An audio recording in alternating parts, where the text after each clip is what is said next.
fundamental, ¿no? ¿Tú crees que seguimos siendo una sociedad barroca? Pero por supuesto, Ajá. somos muy barrocos, o sea, querrámoslo o no, somos muy barrocos. Barroquísimos, ¿no? Así A es. pesar de todas las modernidades. El mundo anglosajón es puritano, ¿no? El mundo anglosajón es puritano, por más que sea laico, por más que sea secular. La cabeza calvinista del puritanismo se nota en la política. En cambio nosotros somos barrocos. Ahora, regresando un poco a los primeros capítulos del libro, ahí se habla de esto de las empresas militares, ¿no? Que eran las entradas. Sí, las Y entradas. las entradas, ¿cómo es? Las peruanas Las eran entradas peruleras. peruleras, Sí, exacto. ese es un adjetivo que le hemos puesto, ¿no? Para... Claro, pero está lleno de, digamos, de estas tensiones del poder, de los espacios del poder, de las Así traiciones, es. de todas estas cosas pasionales, finalmente. Es ¿no? que los conquistadores eran muy individualistas, ¿no? O sea, no querían depender del capitán general. Apenas llegaban a un pueblo, fundaban, ya querían liberarse del capitán general y organizar su propia expedición. Entonces, las entradas que yo abordo en este libro vienen a ser las de Pedro de Candia, Ajá, la de exacto. Peransúrez de Camporredondo y la de Diego de Rojas. Entonces, en 1538, cuando se libró la Rota de las Salinas, la batalla de las Salinas, que fue una batalla entre almagristas y pizarristas, los almagristas perdieron, a Almagro fue llevado al Cusco y fue decapitado. Entonces, el Cusco se llenó de almagristas. Y el gobernador del Cusco, Hernando Pizarro, hermano del marqués gobernador, hermano de Francisco, se sentía muy incómodo. Entonces quería librarse de ellos. Entonces, ¿qué hizo? Llamó a Pedro de Candia, el capitán griego, natural de Creta, y le dijo, llévatelos, por favor.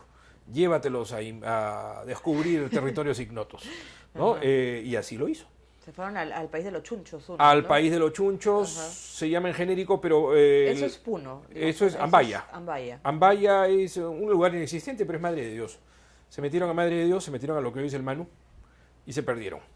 Y salieron por Puno, ¿no? Y luego terminaron en Cangalli, o Cangalle, que es Checacupe. Y de allí se encontraron con Peransúrez de Camporredondo, y con él, Peransúrez se llevó a la hueste de Candia hasta el río Beni. Descubrió el río Beni que queda en Bolivia. En Bolivia, exacto. Así es. Ahora, todas estas eran digamos, era ascender socialmente, ¿no? Digamos, todas, Claro. emprender una entrada, digamos, era Es que, ascender. claro, contaba mucho descubrir un territorio y fundar un pueblo, fundar una villa. Porque el fundar una villa suponía ser gobernador de la villa, o ser alcalde de la villa, y eso daba gran estatus social, ¿no? Ahora, ya estos conquistadores tenían estatus. ¿Por qué? Porque Pedro de Candia era griego, era natural de Creta, pero era 13 del Gallo, Ya. ¿no? Y O todos sea, los 13 del Gallo fueron caballeros de la Espuela Dorada. Entonces era la ya tenían... aristocracia Exactamente. de la conquista, ¿no? Pero lo que necesitaba era mantener el estatus con cierto poder económico, ¿no? Ajá. Ya. Siempre manteniendo la idea de una empresa de cruzada, ¿no? Eso sí. ¿Qué es lo que tú dirías que, digamos, se ve es más latente desde esa época hasta ahora? Que tenemos en la sociedad. Bueno, yo lo cosas, que diría, obviamente, yo ¿no? hablaría del virreinato en genérico, ¿no? En general. El virreinato es una época de conformación de la sociedad, ¿no? Como decía Basadre, más allá de los piratas, más allá de las monjas, más allá de los virreyes, más allá de los caciques, ¿no? El virreinato es la época de formación de la sociedad, la época de interacción entre distintas etnias, distintas culturas, ¿no? Que van a conformar al peruano actual. Por supuesto, con esto no quiero decir que en la República no continúe este proceso, pero en el virreinato se nota eso muy claramente.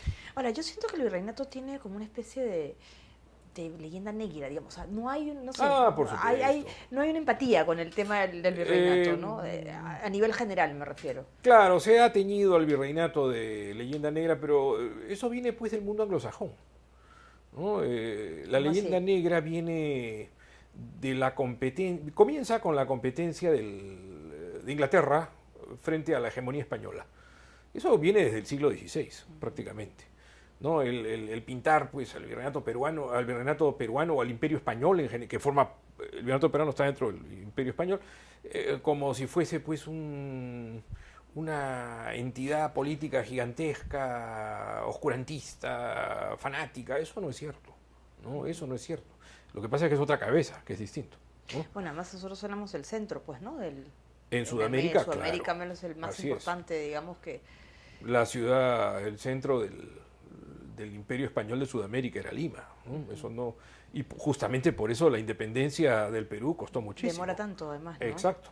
La independencia viene por las periferias, viene por Venezuela, viene por el Virreinato de la Plata, ¿no? Pero era muy difícil que la independencia surgiera desde Lima. Con esto no quiero decir que los limeños no desearan independizarse. Yo creo que le deseaban poco, ¿ah? Eh, En el fondo, hay quizás, de todo. no sé, hay de todo. Hay de todo, hay de todo, me pero parece que claro, era poco el hay deseo. hay justamente una forma de leyenda negra que nos dice que acá no se quería la independencia. No es tan cierto, ¿no? Sí Ya. había gente había otros que no, por supuesto. Pero es que es un trabajo de filigrana que cuesta Ya. mucho, ¿no? Destacar, ¿no? Ahora, el libro es interesante porque te descubre pasajes de la historia que definitivamente pues tú no, digamos, uno no está muy acostumbrado, no conoce o qué sé yo, ¿no? La archicofradía de la Veracruz. De la Veracruz. ¿Qué Es muy interesante, porque la sociedad en forma de cuerpo estaba conformada por una serie de cuerpos también, de corpúsculos, ¿no? Es un cuerpo conformado por varios cuerpos. Y esos cuerpos eran pues el virrey y la audiencia, la universidad, el tribunal del consulado y justamente las cofradías. ¿Las cofradías que venían a hacer? Las cofradías eran agrupaciones de fieles Ya. con una función devocional, con un propósito devocional, se reunían en torno a una devoción a la Virgen, una devoción mariana, una devoción cristológica, una reliquia, la Eucaristía, un santo, ¿no? Pero en realidad, en el fondo, era para ayudarse mutuamente. Ya. En esa época no había seguros, en esa época no había mutuales, entonces la idea era ayudarse mutuamente. Jugaban un rol económico también, digamos, Así es. préstamos, no sé, Exactamente. ese tipo de cosas. Por ejemplo, si una mujer enviudaba y el esposo había sido miembro de una cofradía, había sido cofrade, la cofradía corría con los gastos del entierro, recibía una pequeña pensión, ¿no? Era para ayudarse de esa forma. Ahora, la archicofradía de la Veracruz es interesante, ¿por qué? Porque ve la República de Españoles. Ya. Es una historia, se puede ver la República de Españoles claramente allí. Primero son los conquistadores, los oidores, los vecinos principales de Lima, luego en el siglo XVII vienen a ser los profesores de San Marcos, el predominio, ¿no? Ya. También funcionarios, y en el XVIII los grandes comerciantes, que se convierten en nobles, ¿no? Porque adquieren títulos de nobleza. Esa es la idea, ¿no?